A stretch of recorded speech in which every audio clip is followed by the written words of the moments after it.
Announcement tonight, and then there's a reason, but it's all good. It's coming. This is the longest tease ever. You are the master of the never-ending tease, Hannity. It's not done on purpose. I honestly just have to get a camera issue worked out. It's tomorrow, but now tomorrow is going to, it's like Christmas. And then, oh no, we couldn't get to it tonight. Monday, tune in Monday. I am so nice to you. Why are you being so mean to me every night? Because I've known you for 20 years, and I know all your little tricks and your teases. It's not, this is not a trick. I'm really excited about the announcement. I'll tell you, it has to do with Fox Nation and my part in it, and I'm excited about it. I think it's great that you're going in costume on Fox Nation, and we've all been waiting for the big reveal. Good grief! God help us. Take over the show. Great show as always. I'm Laura Ingraham, and this is the Ingraham Angle from Washington tonight. And we have a Fox News alert. The president is speaking out about his former lawyer, Michael Cohen. He was convicted with a fairly long-term sentence on things totally unrelated to the Trump organization, having to do with mortgages and having to do with cheating the IRS, perhaps, a lot of different things. He was given a fairly long jail sentence, and he's a weak person.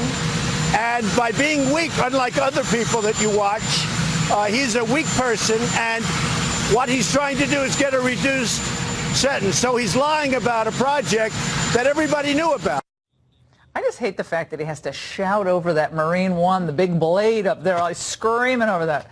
Now, President Trump landed in Buenos Aires just moments ago ahead of the G20 summit.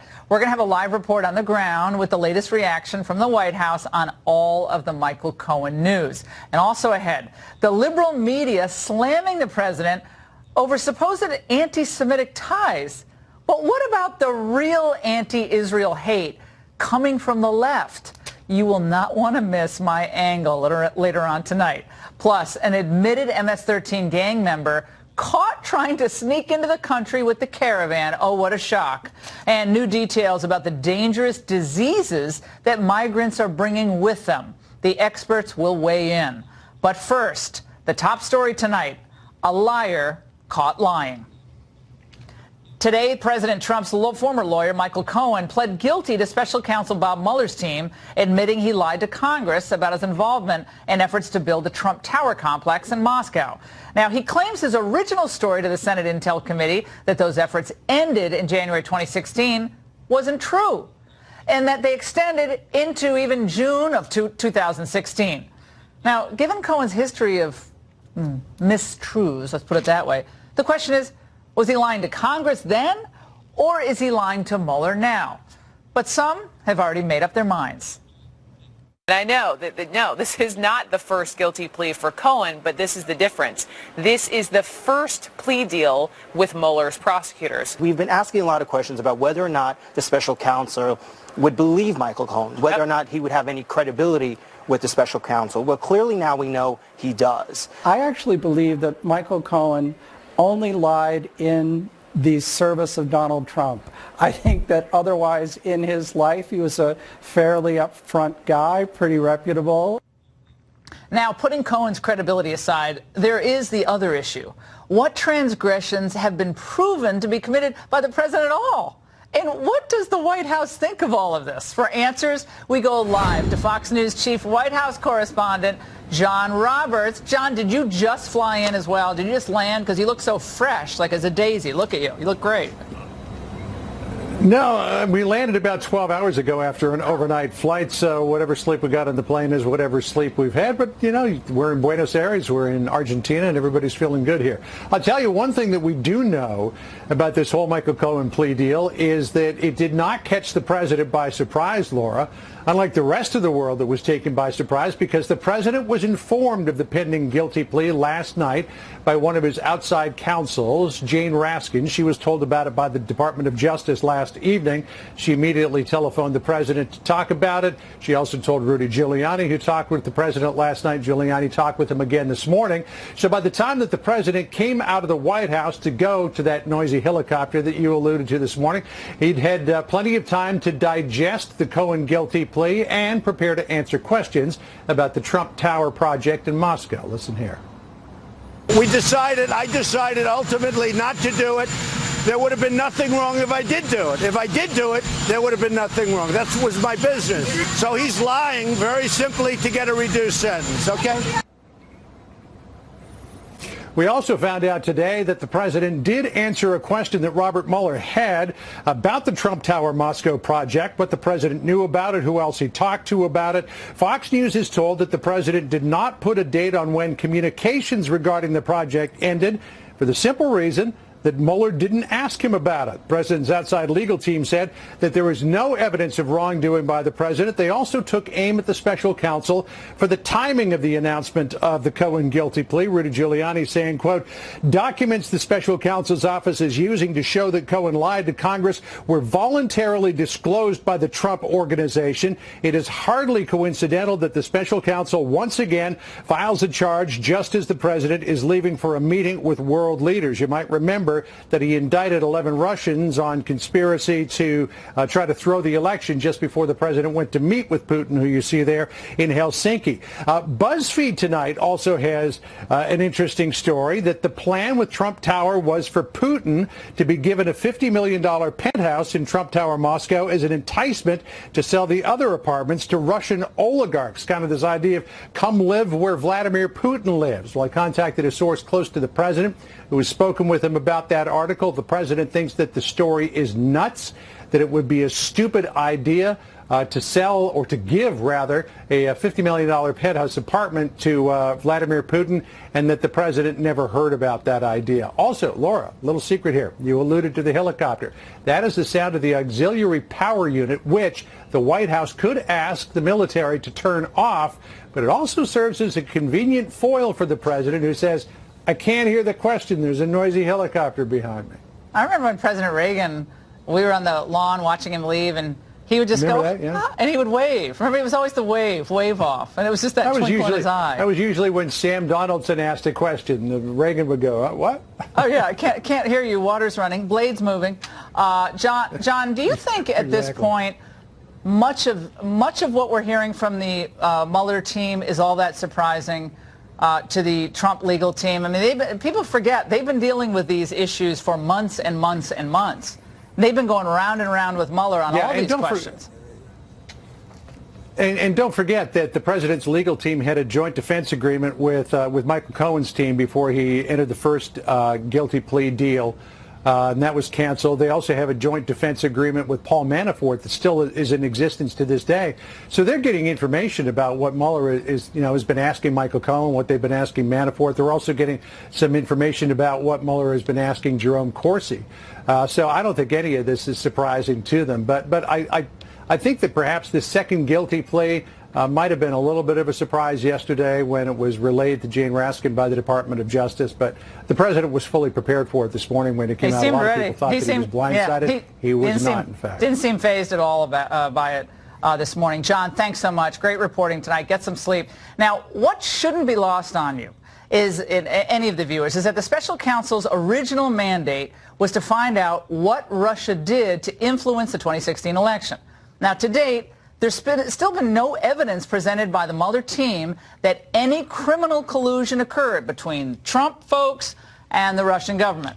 So perhaps the chattering class can breathe a little bit before we make any grand declarations about where this investigation is actually going.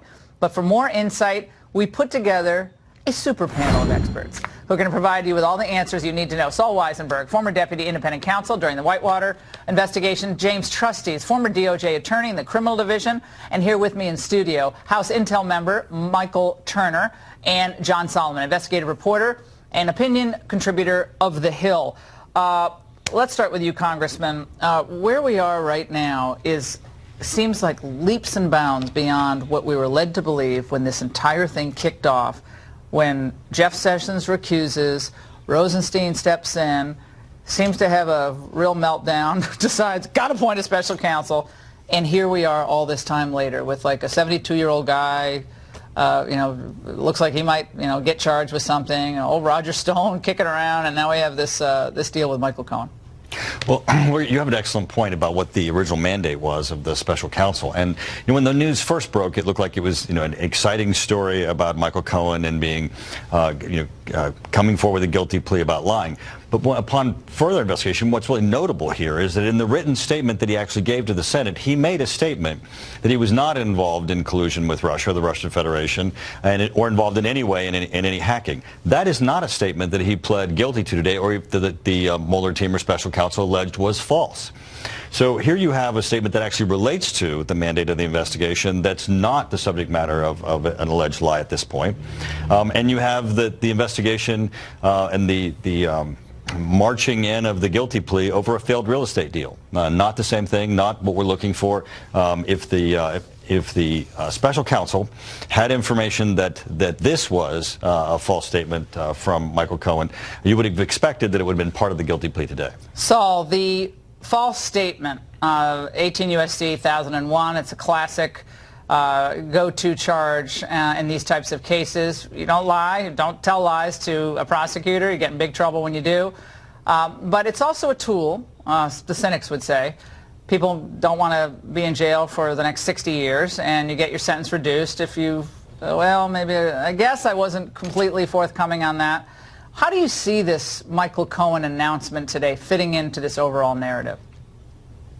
If you actually look, Laura, at the plea agreement and at the criminal information, there's absolutely nothing that implicates President Trump in a crime. There's absolutely nothing in there that says, where Michael Cohen says, President Trump talked with me about the lie I was going to tell to Congress. We conspired, we talked about it. There's nothing whatsoever. So if we really confine ourselves to the actual law and not a bunch of babble that you hear all day on television, let's just look at the actual documents. It doesn't implicate President Trump in any way, which brings up the question of why he was so angry if he'd been told about this, and why he came out and said, Cohen's nothing but a liar, he's lying. All Cohen said is that I lied to Congress. He didn't say that President Trump helped me lie. So there could be all kinds of things that Mueller is keeping quiet from us that we don't know about, that Cohen has told him. That's possible, but that's the realm of speculation. Let's talk about reality, and reality is this is a nothing burger. But John Solomon, to listen to Congressman on the other side of the aisle today, Eric Swalwell, one of our favorites, I want you to listen to what he said about where this is all going. Let's watch. All right.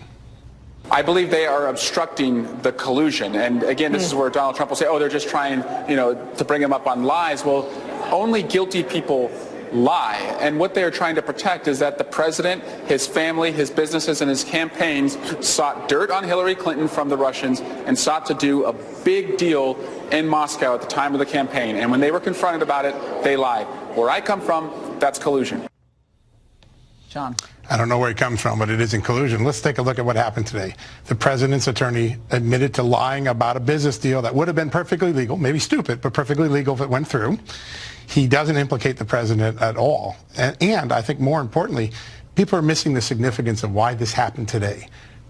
Bob Mueller waited and waited to see what the president would say in his answers, to see if he could catch him in a perjury trap. He didn't. The president answered in a way that was consistent with the evidence, so that he's cleaning up now and finishing up his Cohen investigation. That's what went on today.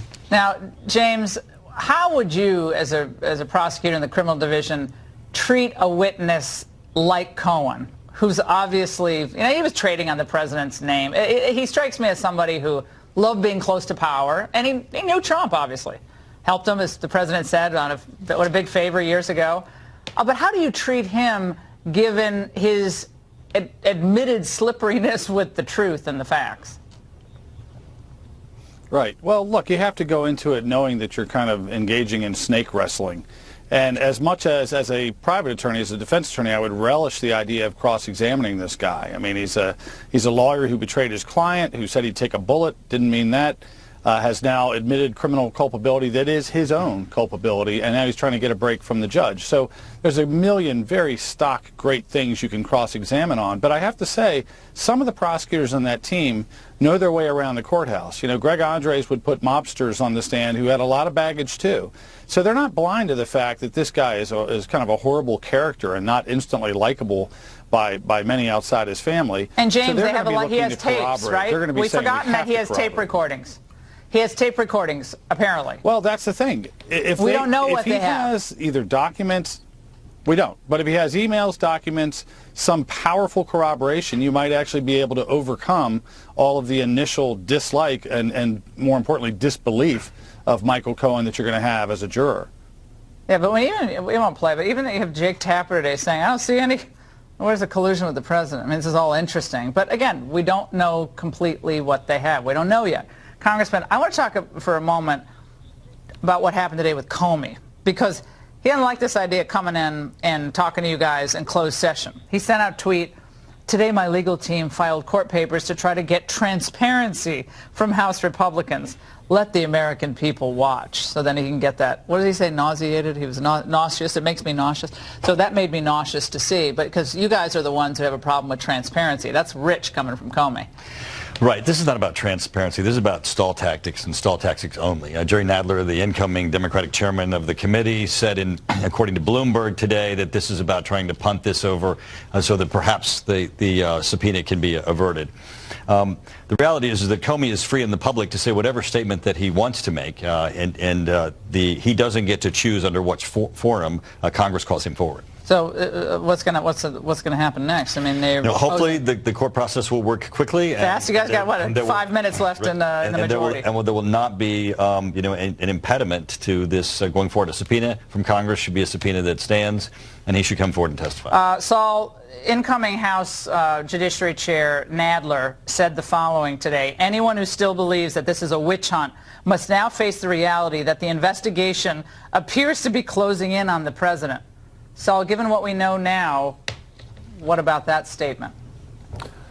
Well, number one, I've never thought it was a witch hunt, but there's certainly nothing, again, in the official papers that have been released that we look at, which is how Mueller explains things to people, that would indicate that they are closing in on the president. I'd like to make another point about Cohen. Cohen's case has already been, his Mueller case has already been reassigned to the New York judge who handled his original case. Now, the sentencing range in his case in New York was with the Southern District was 46 to 57 months. Could be as high as 63 months.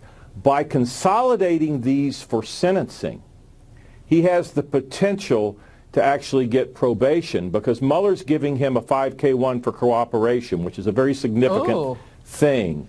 And so they are consolidated for sentencing. That judge in the New York case, in the Southern District case, will sentence together. There's a whole grouping concept in the guidelines, and at the end of the day can say, wow, your cooperation with Mueller was so great, you're going all the way down to probation. Now, his attorneys could have argued for that anyway, but when you have a 5K1 from the government, that's a huge thing. So keep your eye on that. Well, we're working on booking him, so thank you. We prefer to interview him in studio and not in jail, so thank you so much. All right, guys, thanks so much. The left is quick to tag the president as being now anti-Semitic. That's the most ridiculous thing ever. Of course, no evidence at all. But they have blinders on when it comes to some of the most vile elements of anti-Israel hate in their own party. My angle and a reaction from Michelle Malkin next. Country has been taken from you by the synagogue of Satan. Anti-Semitism hiding in plain sight. That's the focus of tonight's angle. During the next several months, we at the Ingraham Angle are going to devote a significant amount of time unpacking the most important political and cultural stories of the day.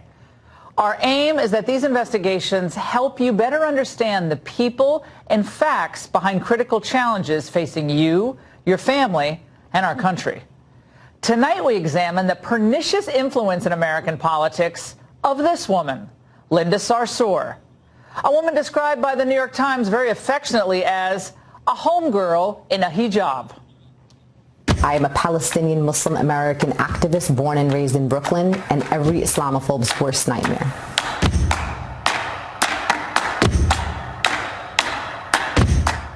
Sponsored by Mercedes. Well, she is a nightmare, period. A relentless self-promoter, she represents so much that is hideous. Now check out this attack on the Trump administration where Sarsour actually invokes jihad.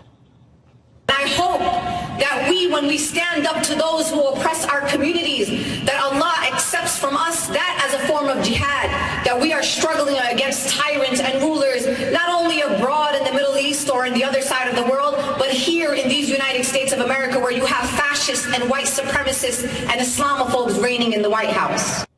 Reigning in the White House. She's also extremely subtle. Now, as the co-founder of the anti-Trump Women's March in January 2017, Sarsour became a near constant fixture in the media, spewing her hate and her lies everywhere. Now, wherever there's a camera, you'll find her trying to hog it, as she did in the Kavanaugh confirmation fight even. We are about to march. We need everyone to pay attention. And a bad chanter. She was arrested during the hearings themselves, but so were a lot of other leftist agitators. She wore it as a badge of honor. Yet Sarsour, who claims to stand for all these oppressed people all over the world and has even done some fundraising for victims of anti-Jewish violence, is really an anti-Semite herself hiding in plain sight. Sarsour and two other founders of the Women's March, Tamika Mallory and Carmen Perez, have all appeared at events sponsored by the sickeningly anti-Semitic organization, the Nation of Islam, including, by the way, one where Farrakhan himself said, "The Jews are my enemies." Now, any association whatsoever with Farrakhan is the ultimate tell regarding someone's true motives. When they talk about Farrakhan, call me a hater. You know what they do? Call me an anti-Semite. Stop it. I'm anti-termite. The Jews don't like Farrakhan, so they call me Hitler. Well, that's a good name. Hitler was a very great man. And Farrakhan, by God's grace, has pulled the cover off of that satanic Jew. Of course, a perfunctory condemnation of anti-Semitism or other forms of bigotry was issued by Sarsour and her cohorts, but they've yet to condemn Farrakhan himself. Last spring, the Women's March organization cited the difficult and often painful work of intersectional movement building, hence why they had to work with him. And instead of a strong, unequivocal condemnation of the Nation of Islam founder, they wrote, "Minister Farrakhan's statements about the Jewish, queer, and trans people are not aligned with the Women's March unity principles." Oh, that's tough. But now, to quote another well-known anti-Semite, the chickens are coming home to roost. The main founder of the Women's March, Teresa Shook, wants the Sarsour, Mallory, Perez trio to step aside. Even that nasty Trump hater, Alyssa Milano, is less than charmed.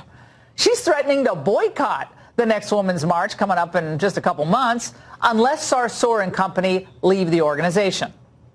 But my question is, what took them so long? Sarsour, of course, feigned an apology, but she's not backing down from her harsh attacks on Jews. Just a few weeks ago on Facebook, she slammed folks who masquerade as progressives but always choose their allegiance to Israel over their commitment to democracy and free speech. Now, the phrase allegiance to Israel is a favorite among the anti-Semitic set. To his credit, CNN's Jake Tapper was all over Sarsour last spring after the Women's March wished a cop killer fugitive who fled to Cuba a happy birthday. The venomous Sarsour responded with this: "Jake Tapper joins the ranks of the alt-right to target me online." Aside from Tapper's Twitter takedown, media outlets, including CNN, were responsible for elevating Sarsour to cult-like status.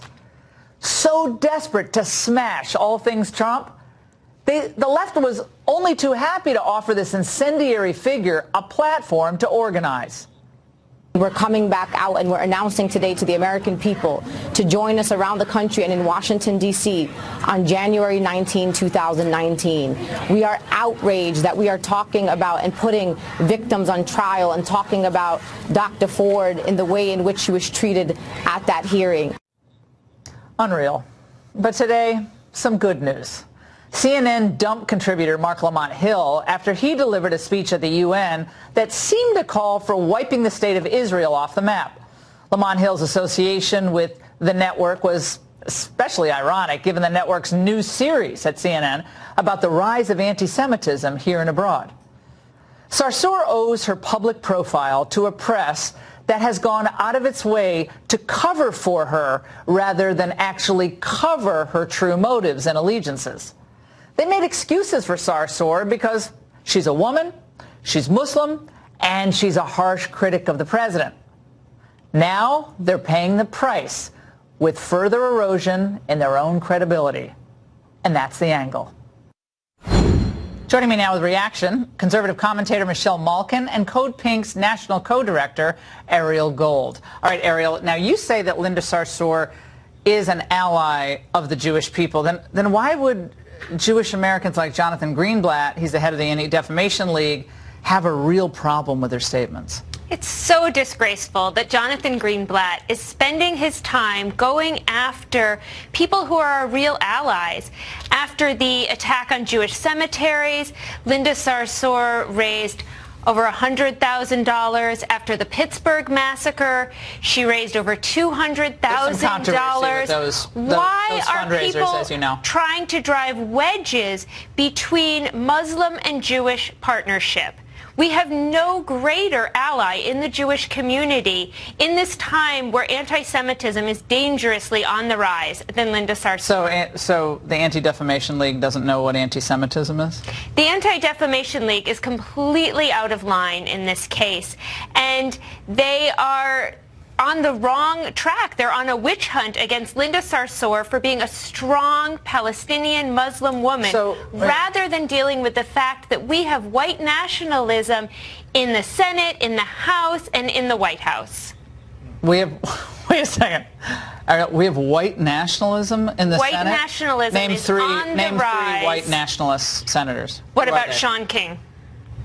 Why is he a white nationalist? In the U.S. Senate? Sean King. In the House. He's an activist for Black Lives Matter. Sorry, I might be referring to. That's all right. I mean, it's that's. I don't know what you're getting there. Here, let me rescue her. Yeah, let's talk about this, Michelle. I think that sadly, you know, when we have these very emotional appeals by people like Linda Sarsour, she's kind of an interesting figure. I mean, she's very, captivating in many ways, the way she talks. She's a leftist. She hates Trump, woman, Muslim. And so I think a lot of people kind of give her a lot of slack for that reason. And yet if conservatives say one thing out of line, you got Media Matters, little people in their underwear in the basement writing about you. You get all these, boycott, boycott, boycott. But someone like Linda Sarsour gets away to get Mercedes sponsoring her interviews. Shocking. Yeah, right. Well, she's bamboozled a lot of people, and she is a master at using the Islamic technique of taqiyya, which is lying to promote the Islamic Caliphate and Sharia law. And I just want to give credit to all of the outspoken critics of Sharia out there who have been squelched by social media and who have been marginalized by the elites in the mainstream media. People like Laura Loomer, who was the one who was responsible for confronting those Women's March organizers who marched in to one of these Politicon conferences in LA and was the one who disrupted it to call Alyssa Milano to the carpet. And it wasn't until that happened that these Women's March leaders finally acknowledged the toxic anti-Semitism that lies at the intersection of the extreme left and radical Islam. There is a type of Sharia, an American Sharia, a Silicon Valley Sharia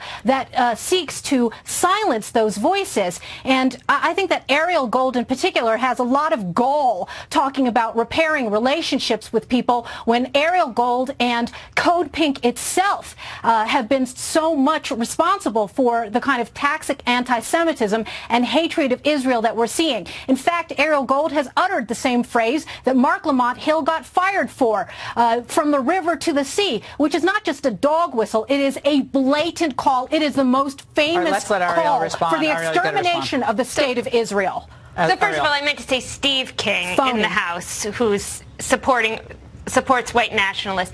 But from the river to Why the don't you sea, talk about your Mark own Lamont racism? Hill was clear that what he was discussing is that Well, respond to what Michelle- Palestinians deserve yeah. freedom, equality, Right. and He didn't- justice, he didn't say that. just as Israelis do. He did. He said that Palestinians inside Israel face over 60 why laws is he of hanging out with discrimination. Farrakhan? Would you hang out with Palestinians in the Farrakhan? West Bank face military occupation. He calls Jews termites. And You're a liar. Palestinians in Gaza He's a liar. are facing Ariel. a siege so This is crippling that Takia. it has become Ariel. unlivable. You know, So emoting the way of absolutely, talking doesn't make you any more. Palestinians Yeah, it doesn't make you deserve any more credible. same Ariel, here's your equality problem. and rights that Israelis do. Ariel, here's your problem.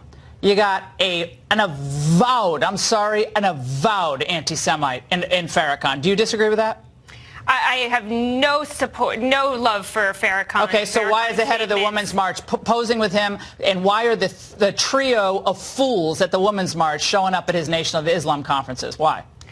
Linda Sarsour shows up for Jews. Nobody showed up. Why after is the she Pittsburgh going to Farrakhan's massacre. conference? You have no answer for this, Ariel. And I'm telling you, the Fox viewers are watching this And and Linda saying, you Sarsour look has like a been wonderful person.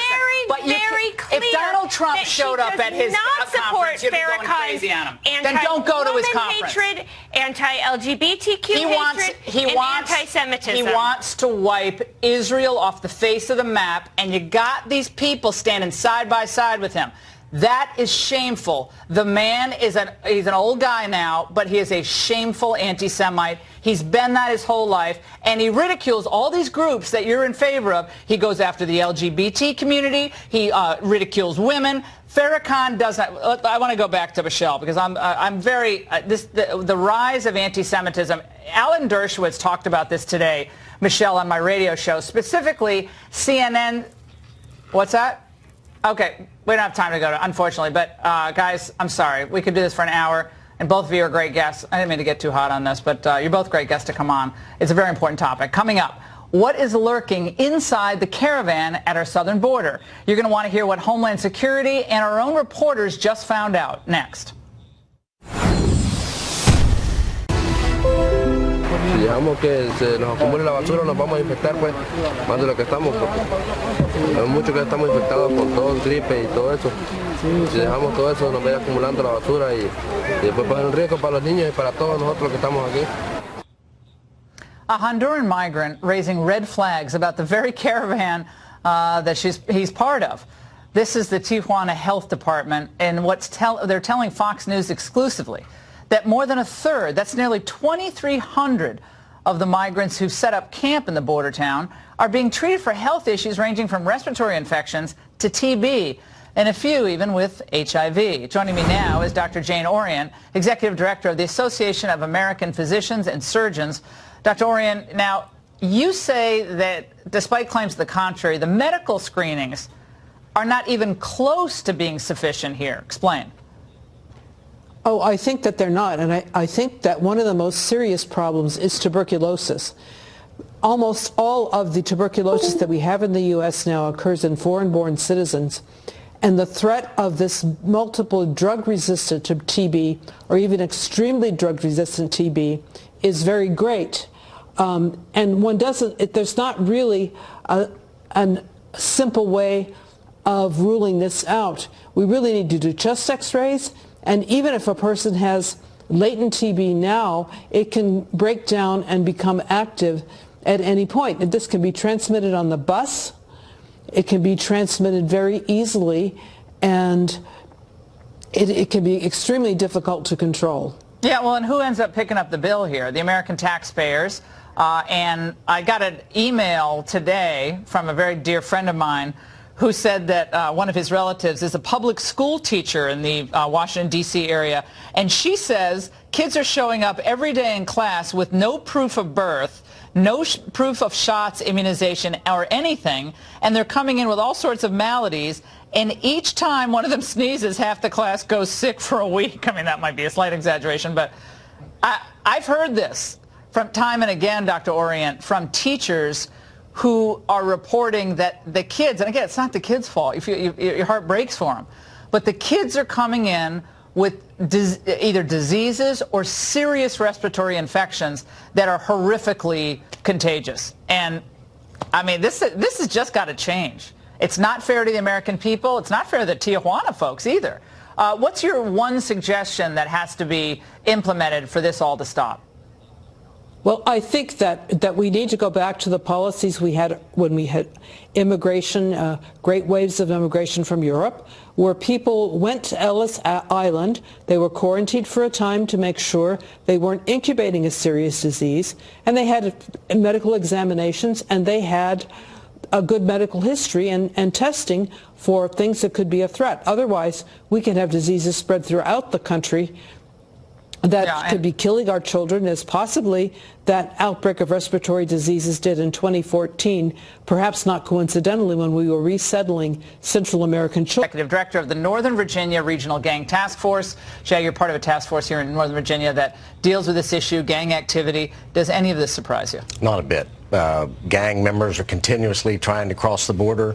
What better way to get across the border than to covertly intermingle yourself with a large group like this caravan and try to come across the border unnoticed. A lot of them have been already deported, and then they make their way back into a large group of people. And again, the emotion of all of this is being played on the left in the United States. It's a very emotional. You have the tear gas and the women and the children and the Hello Kitty backpacks, and that's in a way that's a perfect place for someone who wants to elude the Border Patrol of just walking across the border illegally. Then being part of this large group is just a much better deal for them. Oh, absolutely. We encounter many people who have come here and been deported.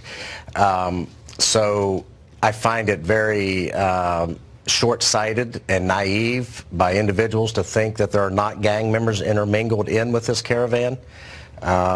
These gangs need numbers to become the alpha dog in the area, and that's how they get their numbers. They bring them up from Central America. Now this is a DHS statement to Fox News.